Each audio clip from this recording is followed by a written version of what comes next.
হাজোৰ হয়গ্ৰীব মাধৱ মন্দিৰত 15 জানুৱাৰী পুৱা 10 বজাত অনুষ্ঠিত হ'ব বুলবুলি চৰাই যুঁজ। আনুষ্ঠানিকভাৱে ঘোষণা মন্দিৰ পৰিচালনা কমিটিৰ।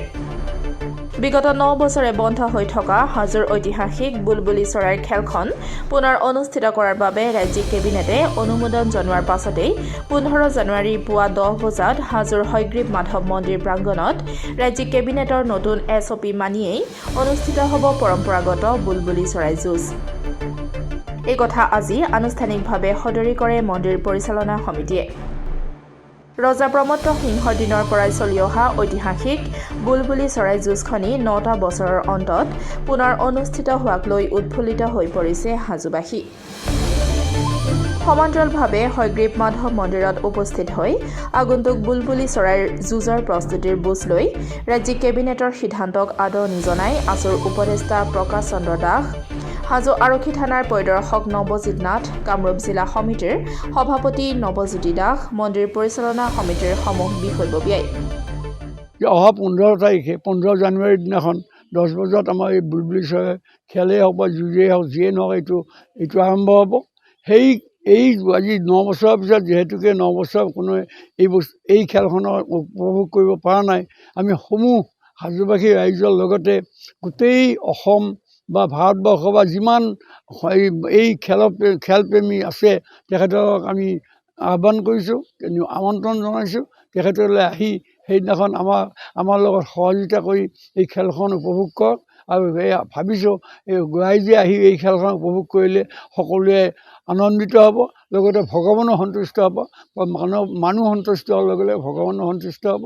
সেইকাৰণে আমি সকলোকে আমন্ত্ৰণ জনাইছোঁ, আপোনালোকে সকলোৱে আহিব সেইদিনাখন 10টা বজাত 15 তাৰিখ জানুৱাৰী 15 তাৰিখে অহা।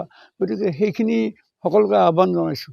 ইতিমধ্যে মাঘ বিহুৰ লগত সংগতি ৰাখি যিখন বুলবুলি খেল অনুষ্ঠিত হয় সেইখন সুদীৰ্ঘ 9 বছৰ বন্ধ হৈ আছিল যদিও এইবেলি আমি অসম চৰকাৰৰ কেবিনেটে যি সিদ্ধান্ত দিছে, আমাক অনুমোদন দিছে, SOP দিছে, সেইমতে আমি খেল অনুষ্ঠিত কৰিবলৈ সাজু হৈছোঁ। অহা 15 জানুৱাৰীৰ ৰাতিপুৱা ঠিক 10 বজাৰ লগে লগে আমি খেল অনুষ্ঠিত কৰিম আৰু এই খেলৰ শুভাৰম্ভ কৰিব অসম চৰকাৰৰ মাননীয় কেবিনেট মন্ত্ৰী শ্ৰীযুত জয়ন্ত মল্ল বৰুৱাদেৱে। আৰু লগতে আমি সকলো ভক্তপ্ৰাণ ৰাইজক আমি অনুৰোধ জনাইছোঁ এই খেল দৰ্শন কৰিবলৈ আহক। আৰু ইতিমধ্যে আমাৰ অসম চৰকাৰৰ মাননীয় মুখ্য সচিব শ্ৰীযুত পৱন কুমাৰ বৰঠাকুৰদেৱ তেখেতেও চৰাই যুঁজ খেলখন দৰ্শন ল'বলৈ আহিব বা এইখন চাব।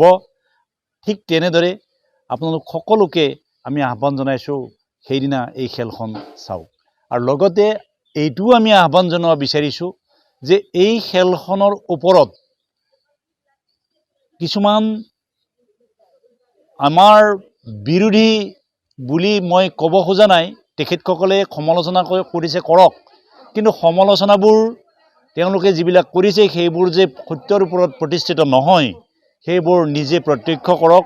খেলখন প্ৰত্যক্ষ কৰিলেহে তেখেতসকলৰ যে কিছুমান মিছা অপবাদেৰে এই খেলৰ ওপৰত এটা বদনাম কৰি আছে, হাজোবাসীৰ বদনাম কৰি আছে, এইটো আমি আঁতৰাব বিচাৰোঁ। তেখেতসকলকো আহ্বান জনাইছোঁ এই খেলখন তেখেতসকলে যেন এবাৰ চাবলৈ আহে। বাসী তথা বিশ্ববাসীক শুভেচ্ছা জ্ঞাপন কৰিছোঁ। যোৱা 9টা বছৰৰ পিছত হাজোৰ পৰম্পৰাগতভাৱে চলি অহা বুলবুলি চৰাইৰ যুঁজ এইবাৰ অনুষ্ঠিত হ'ব। অসম চৰকাৰৰ নিৰ্ধাৰণ কৰি দিয়া কেবিনেটৰ যি সিদ্ধান্তৰ পিছত দিয়া যিসমূহ নিয়ম SOP, সেই SOPৰ আধাৰত ইয়াত খেল অনুষ্ঠিত হ'ব। আজি আমি দলৈ শিৱ শৰ্মা ডাঙৰীয়া, হাজো আৰক্ষী বিষয়া নৱজিৎ নাথ, কামৰূপ জিলা ছাত্ৰ সন্থাৰ সভাপতি নৱজ্যোতি দাস, দিবাকৰ কলিতা সকলোৱে আমি ইয়াত আহি এই প্ৰস্তুতি বুজ লৈছোঁ যাতে SOPৰ আধাৰত দিয়া যিসমূহ নিৰ্দেশনা তাত যাতে ক'তো ক্ৰুটি ৰৈ নাযায় আৰু বুলবুলি চৰাইৰ যুঁজখন যাতে নিয়াৰিকৈ হয় আৰু সমগ্ৰ বিশ্ববাসী বা অসমবাসী মানুহে যাতে উপভোগ কৰিব পাৰে। আৰু এই ক্ষেত্ৰত হাজো আৰক্ষী বিষয়া, চক্ৰ বিষয়া সকলোৱে আইন শৃংখলাজনিত যিসমূহ বিষয় তেখেতসকলে ইতিমধ্যে আমাৰ লগত আলোচনা কৰি হাজোৰ যিটো সেই দিনত তীৰ্থযাত্ৰীসকল যি আহে সেই তীৰ্থযাত্ৰীসকলে যাতে কোনো অসুবিধাৰ সন্মুখীন নহয় তেনেকুৱা ব্যৱস্থা কৰাৰ কাৰণে দলৰ সৈতে আমি এই মতে আলোচনা কৰিছোঁ আৰু এতিয়া এই বুলবুলি চৰৰ প্ৰস্তুতি সম্পূৰ্ণভাৱে প্ৰায় শেষ হোৱাৰ দিশত গৈ আছে সমগ্ৰ অসমবাসী তথা ভাৰতবাসী ৰাইজৰ আমি আহ্বান জনাইছোঁ যাতে বুলবুলি চৰাইৰ যুঁজ এই মকৰ সংক্ৰান্তি অৰ্থাৎ 15 জানুৱাৰী দুমাহীৰ দিনা সকলোৱে দূৰদৰ্শনে হওক বা টিভি চেনেলৰ যোগেতে হওক উপভোগ কৰে নিজে আহি হ'লেও উপভোগ কৰক কাৰণ এইখন এখন অতি ঐতিহাসিক খেল য'ত আধ্যাত্মিক চিন্তা নিহিত হৈ থাকে হয়গ্ৰীৱ মাধৱ মন্দিৰৰ সন্মুখত বাকৰিত হয়গ্ৰীৱ মাধৱ মন্দিৰ প্ৰভু বিষ্ণুৰ সন্মুখত এই বুলবুলি চৰাই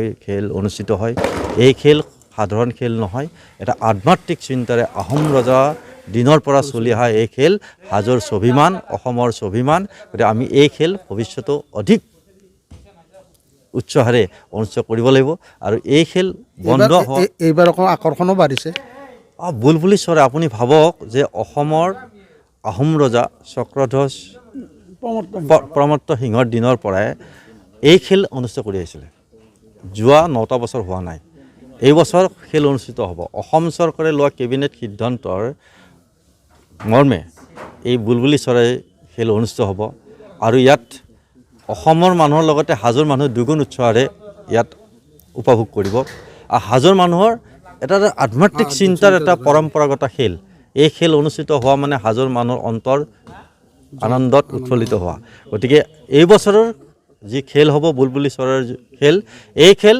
অতি আকৰ্ষণীয় হ'ব আৰু সকলোকে উপভোগ কৰাৰ কাৰণে আমি আহ্বান জনাইছোঁ